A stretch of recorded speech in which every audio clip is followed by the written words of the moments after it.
بسم الله الرحمن الرحيم.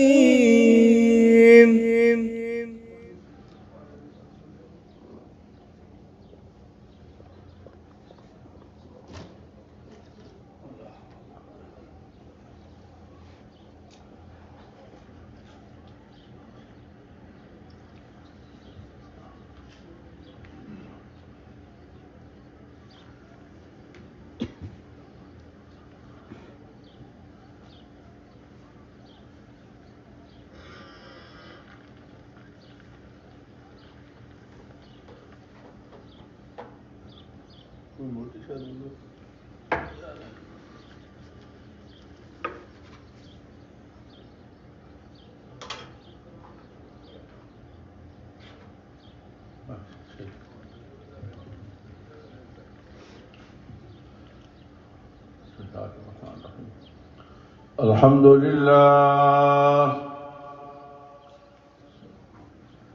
الحمد لله رب العالمين، والصلاة والسلام على سيد المرسلين وعلى آله وأصحابه الطاهرين أجمعين. أما بعد، فأعوذ بالله من الشيطان الرجيم. بسم الله الرحمن الرحيم. حرمت عليكم الميتة والدم ولحم الخنزير وما أهل لغير الله به، والمنخنقة والموقوذة والمتردية والنطيحة وما أكل السبع إلا ما ذكيتم وما ذبح على النصب وأن تستقسموا بالأزلام، ذلكم فسق. اليوم يئس الذين كفروا من دينكم فلا تخشوهم واخشون. اليوم أكملت لكم دينكم وأتممت عليكم نعمتي ورضيت لكم الإسلام دينا. فمن اضطر في مخمسة غير متجانف لإثم فإن الله غفور رحيم. صدق الله مولانا العظيم، وبلغنا رسوله النبي الكريم الأمين، ونحن على ذلك لمن الشاهدين والشاكرين، والحمد لله رب العالمين. قال الله تبارك وتعالى في شأن حبيبه مخبرا وآمرا: بسم الله الرحمن الرحيم. إن الله وملائكته يصلون على النبي يا أيها الذين آمنوا صلوا عليه وسلموا تسليما. اللهم صل على سيدنا ومولانا محمد وعلى آل سيدنا ومولانا محمد وبارك وسلم. الصلاة والسلام عليك يا سيدي يا رسول الله، وعلى آلك وصحابك يا حبيب الله. الصلاة والسلام عليك يا سيدي يا رحمة للعالمين، وعلى آلك وصحابك يا شفيع المذنبين. حمد و صلاة کے بعد الحمدللہ رمضان المبارک کا مبارک مہینہ ہم سب نے گزارا، اور اللہ کی دی ہوئی توفیق کے ساتھ ہر مسلمان نے اپنی ہمت و استطاعت کے مطابق رمضان کی جو قدر تھی وہ کی۔ اللہ پاک اپنی بارگاہ میں قبول فرمائے، اور آئندہ ہمارے اگر نصیب میں ہے تو اللہ پاک ہمارے لیے پھر یہ مقدر فرما دے تاکہ ہم اس کی بہتر عبادت کر سکیں۔ دوستو، اکثر میں کہتا ہوں کہ ہمارے پاس سب کچھ ہے مگر اللہ کا قرآن نہیں ہے۔ سب کچھ ہے ہمارے پاس، اور اللہ کا قرآن ہم پڑھتے نہیں، اللہ ماشاءاللہ۔ اس لیے میں آپ کو بار بار تنگ کرتا رہتا ہوں کہ آپ قرآن کریم کو کھولا کریں۔ ہمارے بڑے سوالوں کے جواب ہیں۔ آج کی ایک آیت صرف یہ جو میں نے پڑھی ہے، یہ سورہ مائدہ کی ہے۔ سورہ مائدہ 6 سپارے میں ہے، اور اس کی ایک آیت، اس کا نمبر 3 ہے۔ 3 نمبر آیت، 6 سپارہ سورہ مائدہ، ایک آیت ہے، اور اتنے مضمون ہے اس کے اندر، آپ یقین کرو مجھے کوئی تشریح کی ضرورت نہیں ہے، نہ تفسیر کی، خالی ترجمہ۔ آپ کا کام بن جائے گا، میرا بھی بن جائے گا۔ کتنی بڑی بات ہے یہ، اور پھر بھی ہم فائدہ نہ اٹھائیں تو پھر ہم سے بڑا بدبخت کون ہو سکتا ہے؟ ہم ڈرتے ہیں جی میں بوڑھا ہو گیا ہوں، میں جوان ہوں جی، لوگ کیا کہیں گے جی۔ بھائی لوگوں سے کیوں ڈرتے ہو؟ اللہ کہتا ہے مجھ سے ڈرو، اس میں بھی لکھا یہی، لوگوں سے مت ڈرو، مجھ سے ڈرو۔ حساب تو میں نے لینا ہے، لوگوں نے تھوڑا حساب لینا تمہارا۔ تو ارشاد ربانی ہے، 4 چیزیں آدم علیہ السلام سے لے کر جناب محمد رسول اللہ تک ہمیشہ سے حرام نہیں ہیں۔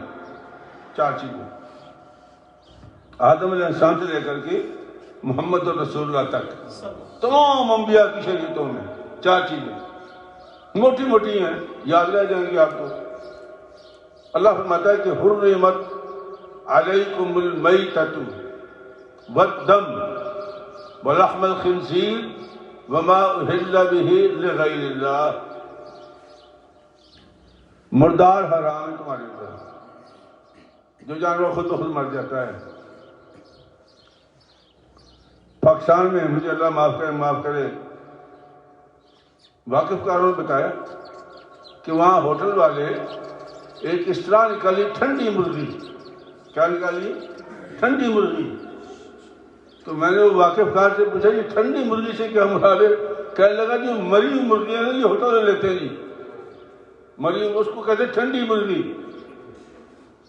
اور جو دوسری زندہ مرغی ہے اس کی قیمت اور ہے اور اس کی قیمت اور ہے۔ اگر آپ اس کو یوٹیوب پہ ڈالیں گے تو آپ کو کئی موویاں مل جائیں گی۔ ٹھنڈی مرغی وہ مردار ہے، اور مردار حرام ہے، اور کب سے حرام ہے؟ آدم علیہ السلام سے لے کر کے محمد رسول اللہ تک مردار حرام ہے۔ جب ایک ہندو نے ایک مسلمان سے پوچھا تھا، بڑی پرانی بات ہے یہ، ہو سکتا ہے آپ نے سنی بھی ہو، میں نے بھی سنائی ہو، کہ یار یہ بتاؤ کہ جو تم خود مارتے ہو اس کو حلال کہتے ہو، اور جس کو خدا مارتا ہے اس کو حرام کہتے ہو۔ کیا کہا اس نے؟ کہ جس کو تم خود مارتے ہو اس کو حلال کہتے ہو، اور جس کو خدا مارتا ہے اس کو حرام کہتے ہو۔ تو مسلمان نے کہا کہ بالکل ٹھیک ہے، چونکہ ہمارے اوپر خون حرام ہے۔ کیا حرام ہے؟ خون حرام ہے۔ تو جب وہ خود بخود مر جاتی ہے سارا خون اندر ہوتا ہے، اور جو ہم مارتے ہیں اللہ کے حکم کے مطابق، نبی کے فرمان کے مطابق، تو ہم شارک کاٹتے ہیں اور سارا اس کا بلڈ ڈرا کرتے ہیں، ساری بیماری باہر آ جاتی ہیں، اور جب خون اندر رہ جاتا ہے تو وہ گوشت کا حصہ بن جاتا ہے۔ اگر مرے ہوئے جانور کا گوشت کھاؤ گے تو تم خود بیمار ہو جاؤ گے، تو اللہ تعالیٰ بیماریوں سے بھی بچانا چاہتا ہے۔ تو وہ ہندو پنڈت پریشان ہو گیا تھا۔ ہمارے پاس جواب تو ہے، سر میں لکھا ہوا ہے، لیکن چونکہ ہمارا تعلق ہی کوئی نہیں باتوں سے، ہمارا تو تعلق ہے ابھی لکھ دو، کوئی پوسٹ ڈال دو، اور اس کے بعد ہاں لمبی چوڑی بحثیں شروع ہو جائیں گی۔ تو اللہ کیا فرماتے ہیں کہ مردار حرام ہے، نہ ٹھنڈی مرغی نہ تتی مرغی، جو ذبح کرو گے وہ حلال ہوگی۔ اور اس کا بلڈ ڈرا کرو گے وہ جانور حلال ہوگا. اور مردار ہمارے اوپر حرام ہے آدم علیہ السلام سے لے کر محمد رسول اللہ تک. اور دوسرا کیا تھا؟ خون. ایک زمانے میں سرکار کے زمانے میں بھی جب آپ تشریف لائے تھے تو خون کے پیالے بھر کے دعوتوں میں دیتے تھے، خون پیتے تھے. ابھی بعض علاقوں میں خون پیتے ہیں، کئی زندہ جانوروں کا خون نکال کے پیتے ہیں، مارتے چھڑا اور خون ڈرا کرتے ہیں اور پی جاتے ہیں. ہمارے اوپر یہ حرام ہے، مسلمان کے لیے خون حرام ہے. بعض ہوٹلوں میں اب بھی وہ خون کو بھی چٹکا لگاتے ہیں، اس میں مسالے ڈال کے تو وہ بھون کے آپ کو دیتے ہیں. یہاں بھی ہے نیو یارک میں بھی، یہاں تو باندر میں ٹانگے ہوتے ہیں ایسے. یہ مینہٹن میں آپ جائیں نا چائنا ٹاؤن میں تو باندر میں ٹنگے ہوتے ہیں، بلیاں بھی ٹنگی ہوتی ہیں، پتہ نہیں کیا کیا سب چیزیں لٹکائی ہوتی ہیں انہوں نے. ہمارے یہ چیزیں نہیں ہیں. تو پہلی کیا چیز ہے؟ مردار. اور دوسری کیا چیز ہے؟ خون. نہ خون پی سکتے ہیں نہ خون کھا سکتے ہیں. مطلقاً حرام ہے آدم علیہ السلام سے لے کر کے محمد رسول اللہ تک. یہ یاد کرنے والی باتیں ہیں، بچوں کو بتانے والی باتیں ہیں کہ ہم بلڈ کیوں نہیں استعمال کرتے. تیسری بات جو ہے آدم علیہ السلام سے لے کر کے محمد رسول اللہ تک، وہ ہے لحم الخنزیر، خنزیر کا گوشت. خنزیر شرعی حرام ہے، آگے اس کی تشریحات موجود ہیں آیات میں. خاص طور پر یہ گوشت کی بات کیوں کی ہے؟ گوشت کی بات اس لیے کی ہے کہ یہاں موجودہ دور میں انہوں نے ری سائیکل کر کے نا گوشت کو، سور کے گوشت کو انہوں نے وائٹ میٹ بنا دیا ہے. اس کا سارا بلڈ ڈرا کر کے اس کو وائٹ میٹ لک لائک کے مچھلی بنا دیا انہوں نے. وہ کہتے اب تو کھاؤ. تو اللہ نے کہا کہ نا وہ مچھلی بناؤ یا تم وائٹ بناؤ یا چٹا بناؤ، یہ ہے ہی حرام ہے. یہ آدم علیہ السلام سے لے کر کے محمد رسول اللہ تک خنزیر حرام ہے. نہیں کھا سکتے آپ، اس کو کوئی شکل دے رہے آپ. نہ اس کا چمڑا پاک ہوتا ہے، وہ اس کا چمڑا رنگنے سے، باقی نا کئی جانوروں کے چمڑا رنگنے سے پاک ہو جاتا ہے. کتا ہے مثلا، اس کا چمڑا رنگے کے پاک ہو جائے گا. لیکن خنزیر کا چمڑا اگر رنگے گے، جہاں جہاں سے پانی گزرے گا ہر شے کو بلید کر جائے گا. اتنا بلید ہے یہ، رچ ہے یہ. تو خنزیر کا تو مسلمان نے نام لینا ہی نہیں. خنزیر کا نام نہیں لینا ہے ہی نہیں. کان بند کر لو کہ اللہ کا حکم ہے بھائی ہم نہیں اس کو کھا سکتے نہ دیکھ سکتے ہیں، ہمارے کو تعلق کی کوئی نہیں. کتنی صاف ستھری بات ہے. بجائے اس کے کہ ہم بحث کریں جی اس میں یہ بیماری ہوتی ہے، جی اس میں یہ ہوتا ہے، جی یہ بڑا غلط جانور ہے، جی بڑی مثالیں ہیں لوگوں نے دی مثالیں. لیکن اللہ فرماتے ہیں میں تمہیں مثالوں سے بچانا چاہتا ہوں. کہو رب نے حرام کیا ہے. کتنی آرام سی بات ہے. مسلمان کے لیے سیدھی بات ہے، میرے رب نے کہا کہ نہیں کھانا، نہیں کھانا. تو یہ خنزیر کا گوشت کسی بھی شکل میں ہو یہ حرام ہے، ہم اس کو نہیں کھا سکتے. اور چوتھی چیز کیا ہے؟ وما اہل لغیر اللہ بہ، وہ جس جانور پر اللہ کے نام کے علاوہ کوئی نام حلال پکارا گیا ہو. وہ کرتے کیا تھے؟ ہندوؤں میں بھی تھا، پرانے زمانے میں ہمارے علاقے میں بھی تھا. جب یہ ہندو یہاں سے رخصت ہوئے ہیں تو انہوں نے ایک جگہ بنائی ہوتی تھی، وہ تو ہوتا تھا کہ اس کے سامنے جا کر کے جانور ذبح کرتے تھے. استھان کہتے ہیں اس کو، یا آستان یا استھان جو بھی ہے، تو ہندی میں استھان کہتے ہیں، ہم آستان کہتے ہیں. تو وہاں جا کے وہ جانور ذبح کرتے تھے. تو نام اس بت کا لیتے تھے. نام کس کا لیتے تھے؟ حرام ہے. اگر اللہ کے نام کے علاوہ کوئی نام آپ نے پکارا اور یا جانور وہاں لے جاؤ جہاں وہ دوسرے جانور کرتے ہیں تو وہاں میں نہیں جا سکتے آپ. نو نو نو، آپ کو وہ جانور گھر میں کرنا ہوگا یا جہاں مناسب جگہ ہے آپ کی، اور بسم اللہ اللہ اکبر یہ لفظ آپ نے پکارنے ہیں. ہلال کا معنی ہوتا ہے شور مچانا، آواز دینا، اللہ اکبر اللہ اکبر. لالا جی اور میرے زمانے میں، ہم بچپن میں تو ہمارے جو علاقے کسائی ہوتے تھے چھری ہاتھ میں ہوتی تھی، کاچھا انہیں پہنا ہوتا تھا. کہاں جا رہے ہو؟ تکبیر پڑھنے جا رہے ہیں. کیا کہتے تھے؟ تکبیر پڑھنے. زبانی کہتے تھے وہ. تکبیر پڑھنے جا رہے ہیں. تکبیر کا معنی کیا ہے؟ اللہ اکبر. بسم اللہ ہے اللہ اکبر. تو جب تک جانور پہ یہ نام نہ پکارا جائے اس وقت تک وہ جانور حرام ہے. خواہ آپ کو بسم اللہ غوث اعظم حرام، بسم محمد حرام. کیا کہنا ہے؟ بسم اللہ ہے اللہ اکبر. بات سمجھ آ گئی؟ محبت کرو آپ جس سے، ڈٹ کے کرو. بسم علی، بسم حسین، بسم اہل بیت، بسم صحابہ حرام. جانور جائز نہیں ہے. جانور سے اللہ کے نام پہ ذبح ہوگا. تو یہ چار چیزیں آدم علیہ السلام سے لے کر کے جناب محمد رسول اللہ تک ہر شریعت میں ہے. یعنی یہ اللہ کریم نے ایسی بات بیان کر دی یہاں پر کہ بھئی یہ کوئی نئی بات نہیں ہے، ہر شریعت میں یہ حرام ہے چار چیزیں. اب آگے سننے والی بات ہے، موجودہ زمانے میں جانور ذبح کرتے ہیں نا، اس کے ماتھے میں گولی مار دیتے ہیں، یا کوئی ڈنڈا مار دیں گے بحث کرنے کے لیے، یا اوپر سے گرا دیں گے جانور کو. اللہ کے لیے تینوں نام نہیں ہیں یہاں پر. اللہ فرماتے ہیں وَالْمُنْخَلِقَةُ، جس جانور کا گلا گھونٹ کر مار دیا، رسی جو اس کے گلے میں، وہ جیسے بندہ ہوتا ہے نا، تو ادھر منہ مار رہا تھا، رسی ٹائٹ ہو گئی، گل گھٹو آ گیا، مر گیا جانور، حرام ہو گیا وہ. لیکن اگر اس کے اندر زندگی باقی تھی، آپ پہنچ گئے، آپ نے چھری پھیر دی، اب حلال ہو گیا. لیکن جب مر گیا گل گھٹو سے تو جانور حرام. بات سمجھ آ گئی؟ دم گھٹے جو بھی چیز ہو. اور دوسری کیا فرمائی؟ فرمایا والموقوذۃ، تیز دھار آلے کے بغیر.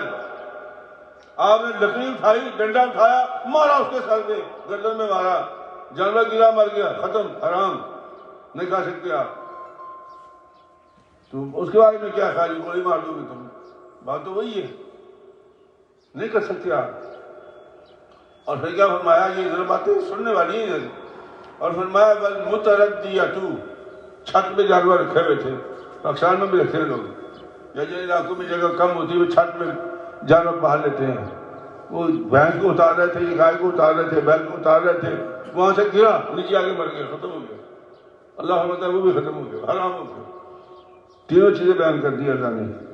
گال گھٹنے سے، دم گھٹنے سے، خواہ اس کو آمدہ رسا کیوں نہ ہو، لکڑی پتھر کوئی ضرب لگانے سے مر جائے، حرام.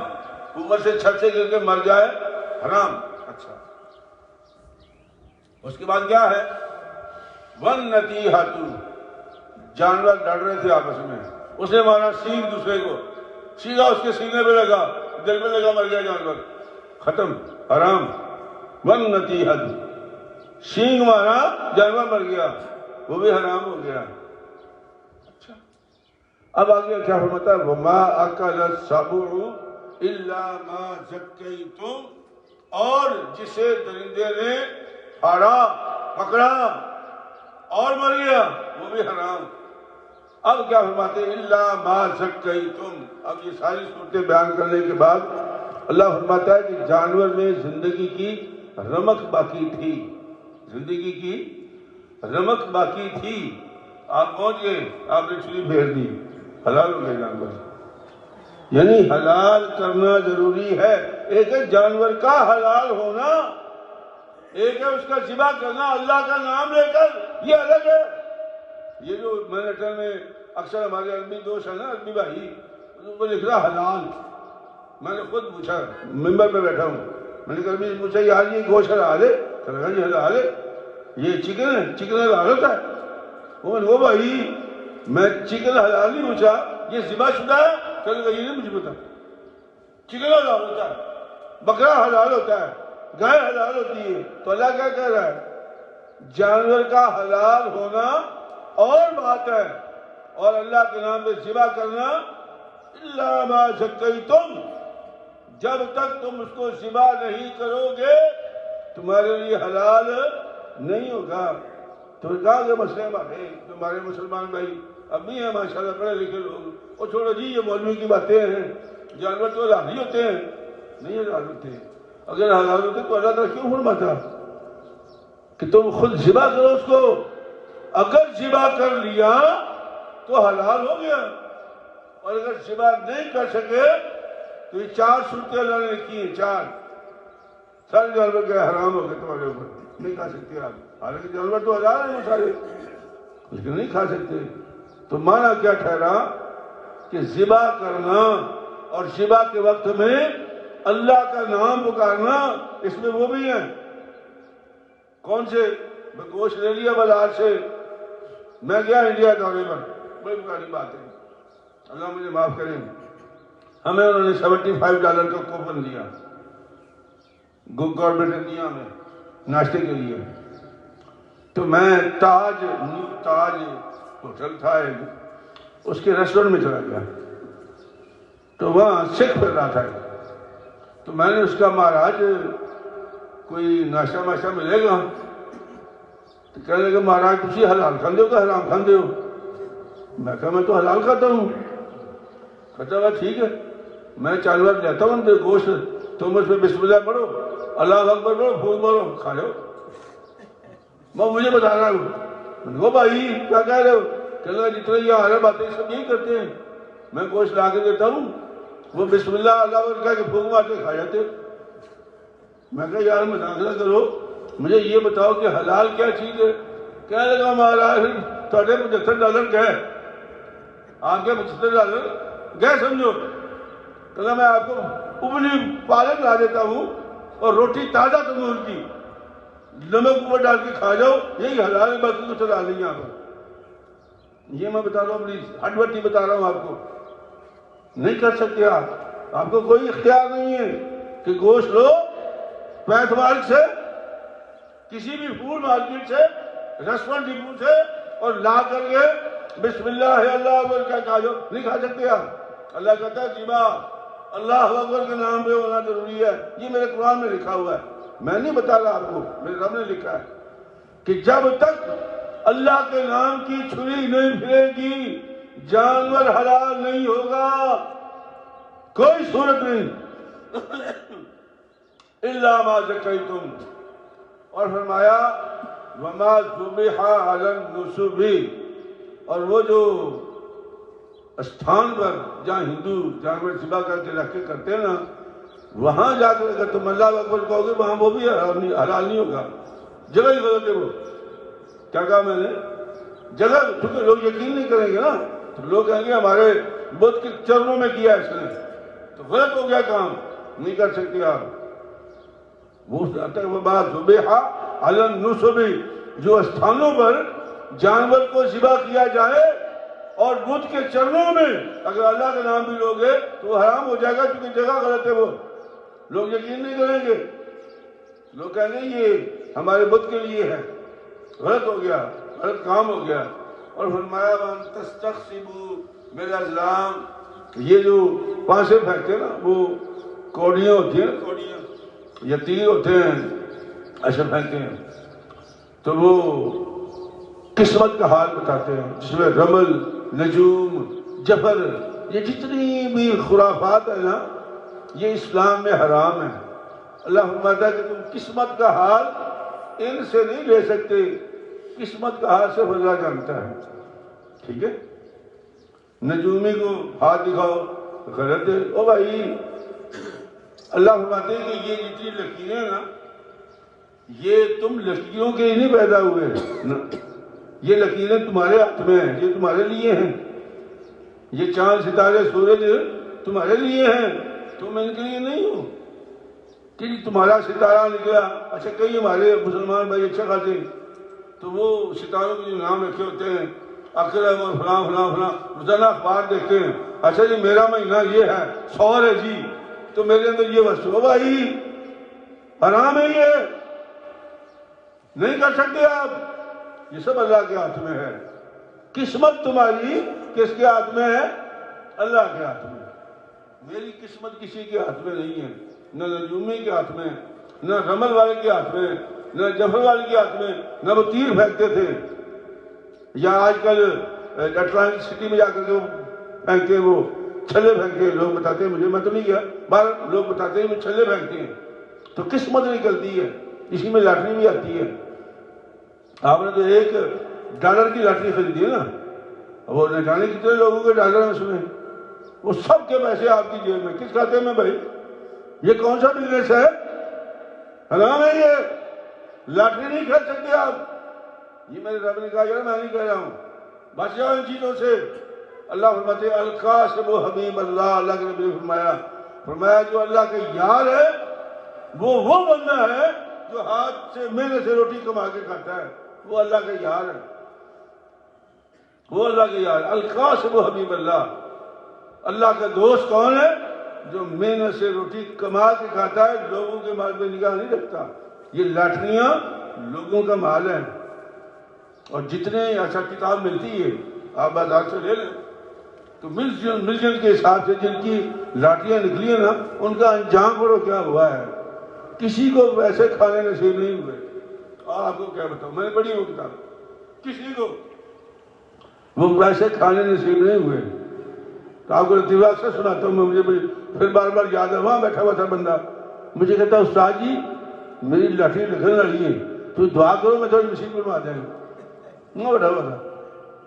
او بھائی، ہمیں لاٹری کے پیسوں سے بچے نہیں بنانی، بسیں بنانی ہے ہم نے، یہ محنت مزدوری کر کے، ٹیکسی چلا کے، یہ محنت کر کے مزدوری کر کے $5-10 جو ہم ڈالتے ہیں، یہ اللہ کی بارگاہ میں بڑی قیمت ہے۔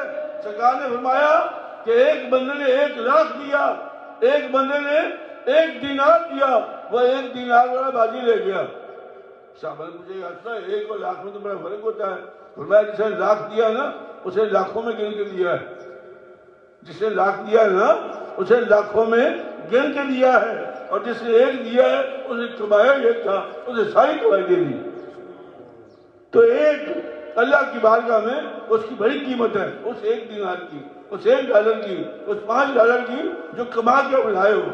لاٹریوں کے پیسے نہیں، یہ چھلوں کے پیسے نہیں۔ اللہ فرماتا ہے کہ قسمت جو ہے نا، یہ تینوں سے دیکھا کرو، یہ ماسے بہن نہ دیکھا کرو، قسمت تمہاری میرے ہاتھ میں، ذالکم فسق، یہ بہت بڑی برائی ہے، یہ فسق و فجور ہے۔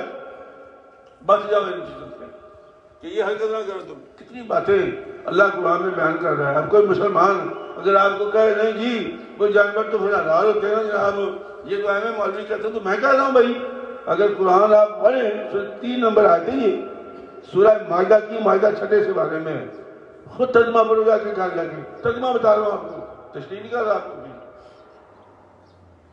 ہاں ویسے تشریح میں آتا ہے بھائی 2 چیزیں مردار میں حلال ہیں، کون کون سی؟ یہ بھی سوال ہے۔ ایک مچھلی، سرکار نے فرمایا کیونکہ سمندر کا پانی پاک ہوتا ہے لہذا اس کی مچھلی اگر اس میں بہت ہو جائے، باہر آ جائے تو وہ حلال ہے۔ ویسے بھی ہم جتنی مچھلیاں خریدتے ساری مری ہوتی ہیں، ذبح تھوڑی کرتے ہیں، وہ آلریڈی ذبح شدہ ہے۔ اور دوسری کیا ہے؟ مکڑی، جس کو ٹڈی کہتے ہیں، ٹڈی تل، یہ فصلیں اجاڑ جاتی ہیں۔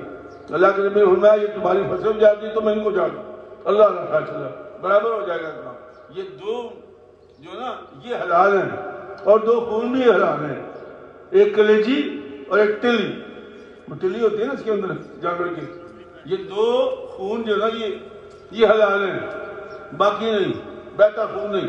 حضرت صحابی سے کسی نے پوچھا کہ یار تلی میں تو خون ہی ہوتا ہے، ان کا وہ یہ بہتا خون نہیں ہے، یہ ایک پرزہ ہے وجود کے اندر جو زہر کو ختم کرتا ہے، یہ وہ پرزہ ہے۔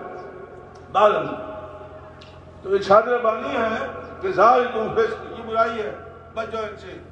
الیوم یئس الذین کفروا من دینکم فلا تخشوہم واخشون، آج یہ کافر لوگ تمہارے دین کے غالب آ جانے کی وجہ سے اپنے ناپاک ارادوں سے مایوس ہو گئے ہیں۔ کمزور سے کمزور مسلمان بھی نا تو وہ بھی جا کے پوچھتا ہوں سے یار یہ گوشت حلال ہے، کمزور سے کمزور مسلمان بھی۔ اللہ فرماتا ہے کہ یہی تمہاری کامیابی ہے کہ جب تمہارے دل کے اندر یہ بات آ گئی کہ میں نے حرام نہیں کھانا، تو اب دنیا جتنی مرضی دلیلیں دے دے، اللہ فرماتا ہے کہ تم غالب ہو، کہ تمہارا دین مضبوط ہے اور دین نے تمہارے اندر وہ چیز پیدا کر دی ہے اور تمہیں ان سے ڈرنے کی کوئی، وہ مایوس ہو گئے کیا ہم امن کو بدل نہیں سکتے؟ اور دیکھو اس کا کیا نتیجہ نکلا ہے۔ ایک زمانے میں جب میں یہاں آیا تھا کون جانتا تھا عید کیا ہوتی ہے؟ میں نے پہلی عید پڑھائی تھی لانگ آئیلینڈ میں، کوئی 6-7 ہزار لوگ تھے، یہ غالباً 1990 کی بات ہے۔ ایک فاج میں پڑھائی تھی، سارے لانگ آئیلینڈ کے لوگ اکٹھے ہوئے تھے، 5-6 ہزار بندے ہوئے تھے۔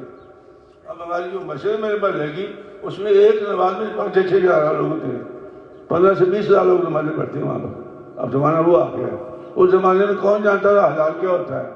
ایک لانے والے بھی نہیں جانتے تھے، لیکن آپ نے ہمت کی، ہم لوگوں نے ہمت کی۔ اب جہازوں میں حلال ملتا ہے۔ اب یہاں اس دفعہ عید کی مبارکیاں آئی ہیں، میئر کے آفس سے بھی، گورنر کے آفس سے بھی، صدر کے آفس سے بھی مسلمانوں کو مبارکیں ملی ہیں، لیٹر ہمیں بھیجے اماموں کو انہوں نے۔ تو یہ کیسے ہوا ہے؟ یہ آپ کے اس ایمان کی وجہ سے ہوا ہے کہ تم نے کمپرومائز نہیں کیا، اور جو لوگ کمپرومائز کر جاتے ہیں نا پھر اللہ تعالیٰ کی بارگاہ میں وہ کامیاب ہی نہیں ہوتے۔ کامیاب کون ہوتا ہے؟ جو کھڑے ہو جاتے ہیں، جو کھڑے ہو جاتے ہیں وہ کامیاب ہوتے ہیں۔ اللہ فرماتے ہیں کہ یہ لوگ اب مایوس ہو گئے تم سے کہ بھئی یہ مسلمانوں کو ہم بہکا نہیں سکتے، ہم اگر نہیں بہکا سکے تو آج کامیاب ہیں ہم، اور جہاں جہاں ہم بہکے ہیں ہم نے اپنے اقتدار کو بچایا ہے تو وہاں مر رہے ہیں بری طرح۔ سرکار نے فرمایا تھا کہ زمانہ آئے گا لوگ اپنے ناشتے کی ٹیبل پہ تمہارے بارے میں سب فیصلہ کریں گے، سب ڈبل روٹی کھاتے ہیں۔ تو ایک صحابی نے یہ عرض کیا کیا ہم تعداد میں کم ہو جائیں گے؟ فرمایا نہیں، تعداد میں تو کم نہیں ہوں گے، ہمارے اندر وہن پیدا ہو جائے گا۔ تو صحابی نے یہ عرض وہن کیا ہوتا ہے؟ فرمایا کہ موت کا خوف اور دنیا کی محبت، کہ میرا اقتدار بچ جائے، مسلمان جائیں باہر میں۔ فرمایا تمہارے اندر وہ چیز پیدا ہو جائے گی، تم کثرت سے پیسہ بھی تمہارے پاس بے پناہ ہوگا۔ اور پھر سرکار نے فرمایا تھا افسوس اربو، تمہارے اوپر وہ وقت آنے والا ہے کہ تمہیں آزمائش میں ڈالا جائے گا، ہوش کرو، اپنے آپ کو بچاؤ۔ وَيْلٌ لِّلْعَرَبِ، یہ نبی کے الفاظ ہیں۔ یہ تو سرکار نے فرمایا تھا کہ زمانہ آئے گا یہ بکریاں چلانے والے چرواہے بلڈنگوں کے مالک ہوں گے، ہائی رائز بلڈنگوں کے مالک ہوں گے، لیکن یہ خدا کو بھول جائیں گے۔ بس یہ ان کا کام ہے، میرا کام نہیں ہے۔ میرا کام بتانا ہے کہ اللہ فرماتا ہے کہ یہ مایوس ہو گئے ہیں تم سے، اور اتنے مایوس ہوئے ہیں کہ ان کو سمجھ آ گئی ہے کہ یہ ہمیں بدل کر رہیں گے۔ اب تو یہی خوف چل رہا ہے نا، اسلام میں خوبیہ کیا ہے؟ وہ یہی ہے، خوف ہے ان کو کہ یار یہ 1 تھا 2 ہو گئے، 2 تھا 4 ہو گئے، 4 تھا 6 ہو گئے، 1 مسجد تھی 4 مسجدیں ہوں گی، 4 سے 8 ہو گئی ہیں، گلی گلی مسجد بن گئی ہے۔ وہ خوف ہے۔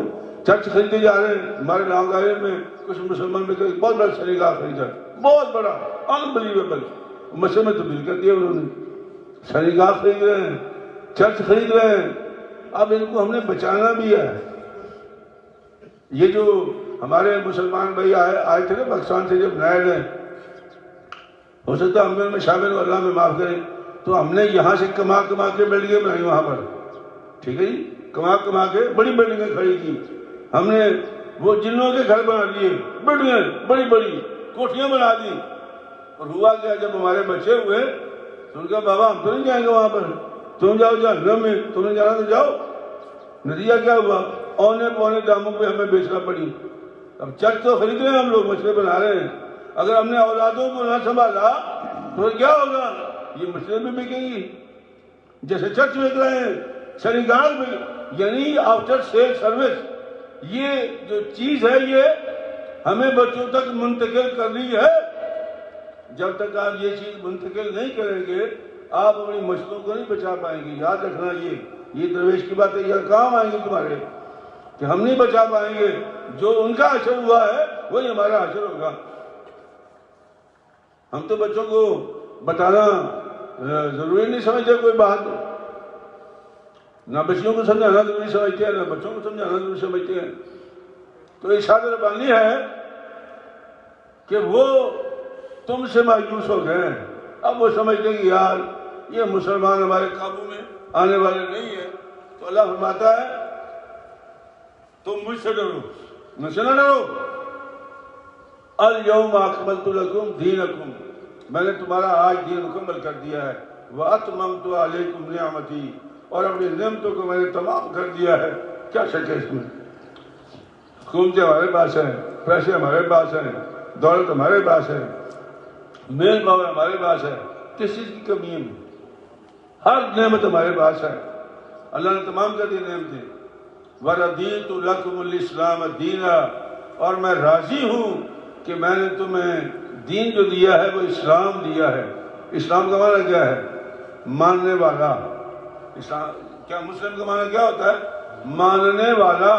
اذ قال له ربه اسلم اسلمت لرب العالمین، جب کہا جاتا ہے کہ اسلم مان تو کہتا ہے جی میں مان گیا.